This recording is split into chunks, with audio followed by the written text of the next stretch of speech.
నన్ను సస్పెండ్ చేసినాక అయినా పర్లేదు, కానీ జరిగింది. నిన్న మహిళలందరూ కూర్చొని మాట్లాడి నేనేమంటున్నా అంటే కేసీఆర్ గారు, కేటీఆర్ గారు, నేను, మా కుటుంబం, మాది రక్త సంబంధం. పదవులు పోతేనో పార్టీలకు వెళ్ళి సస్పెండ్ చేస్తేనో పోయేటటువంటి బంధం కాదు. కానీ ఎవరైతే వెస్టెడ్ ఇంట్రెస్ట్ ఉన్న పార్టీలు ఉంటారో, పార్టీలో ఉండి కేవలం డబ్బు సంపాదించుకోవాలనేటటువంటి ఒక ఆలోచనతో, వ్యక్తిగత లబ్ధి పొందాలనేటటువంటి ఆలోచనతో ఉన్నటువంటి వ్యక్తులు, వాళ్ళకి కావాల్సింది ఏంది? మేము ముగ్గురం కలిసి ఉండొద్దు, మా కుటుంబం బాగుండొద్దు, మా కుటుంబం విచ్ఛిన్నమైతేనే వాళ్ళకి అధికారం వస్తుంది. దాంట్లో భాగంగా ఇవాళ మొదటి స్టెప్పు నన్ను బయటేసిరు పార్టీలకు వెళ్ళి. అది ఇక్కడితో ఆగదు. నేను గౌరవనీయులు పెద్దలు దైవ సమానులు కేసీఆర్ గారిని విజ్ఞప్తి చేస్తూ ఉన్నా, మీకు ఒక సూచన చేస్తూ ఉన్నా. దయచేసి మీ చుట్టూ ఏం జరుగుతున్నదో ఒకసారి చూసుకోండి నాన్న. నన్ను ఇవాళ బయటకు పంపొచ్చు, నేను మీలాగా స్ట్రేట్ ఫార్వర్డ్ ఉంటా, నిజాలు మాట్లాడతా. నేను ఉద్యమం నేపథ్యం నుండి వచ్చిన కాబట్టి నాగ్గా ఉన్నది లేనట్టుగా, లేనిది ఉన్నట్టుగా, మోసం చేయాలని చెప్పో ఇంకోటి చేయాలని చెప్పో మాట్లాడను. స్ట్రేట్ ఫార్వర్డ్గా ఇష్యూస్ మాట్లాడతా కాబట్టి నన్ను ఇలా బలి చేసిండ్రు, పర్వాలే. కానీ రేపటి నాడు ఇదే ప్రమాదం రామన్నకు కూడా పొంచుంది, రేపటి నాడు ఇదే ప్రమాదం మీకు కూడా పొంచుంది. అల్టిమేట్గా బీఆర్ఎస్ పార్టీని హస్తగతం చేసుకోవడానికి జరుగుతున్నటువంటి కుట్రలో భాగంగానే ఇవాళ నన్ను ఎలిమినేట్ చేయడం జరిగింది. నేను ఇవాళ ఓపెన్గా అడుగుతూ ఉన్నాను, హరీష్ రావు గారికి నేను సూటి ప్రశ్న వేస్తున్నా, ఈ రాష్ట్ర ముఖ్యమంత్రి రేవంత్ రెడ్డి గారు కూడా నేను సూటి ప్రశ్న వేస్తున్నా. నా మీద కుట్రలు ఎప్పటి నుండి ప్రారంభమైనాయి?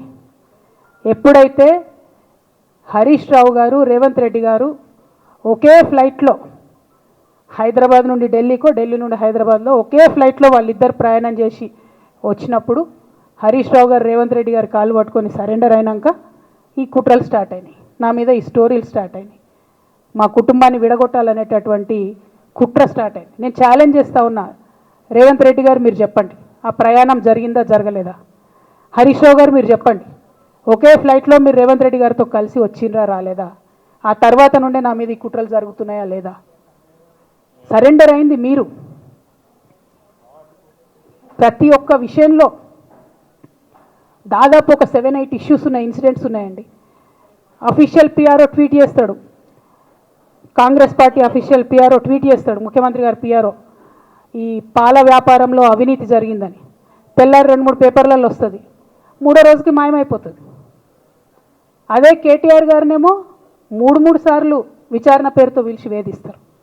అంటే కేసీఆర్ కుటుంబం నికార్స్గా బరిగీసుకొని కాంగ్రెస్ పార్టీతో రేవంత్ రెడ్డి కొట్లాడుతున్నాం కాబట్టి మా మీదనేమో కుట్రలు జరుగుతాయి, మా మీదనేమో కేసులు పెడతారు. మీ మాత్రం 1 or 2 days హెడ్లైన్స్ వస్తే తర్వాత న్యూస్ గాయబవుతుంది. ఎన్ని జరగలే చెప్పండి హరీష్ రావు గారి విషయంలో? ఫస్ట్ పాల వ్యాపారం మీద ఏమొచ్చినాయి ఆరోపణలు? ఆనాడు బీఆర్ఎస్ పార్టీ గవర్నమెంట్లో SC ST BC హాస్టళ్లకు Harish Rao గారి పాల వ్యాపారం నుంచి పాలు సప్లై చేసిరనే ఆరోపణలు అయోధ్య రెడ్డి గారు ట్వీట్ చేసిండ్రు. గతం 2 రోజులు పోయింది ఆరోపణ. ఎందుకు? సరెండర్. నెక్స్ట్ ఒక అభియోగం చేసిరు ముఖ్యమంత్రి గారు, రంగనాయక్ సాగర్ దగ్గర ఈయనకు ఫామ్ హౌస్ ఉంది, అది ప్రభుత్వ భూమి, కబ్జా చేసిండని. 1 day headline, 3rd day news గాయబ్, నో కేస్ నథింగ్. కేటీఆర్ పరిస్థితి ఏంటి? ఎన్ని కేసులు పెట్టిరు కేటీఆర్ అన్న మీద?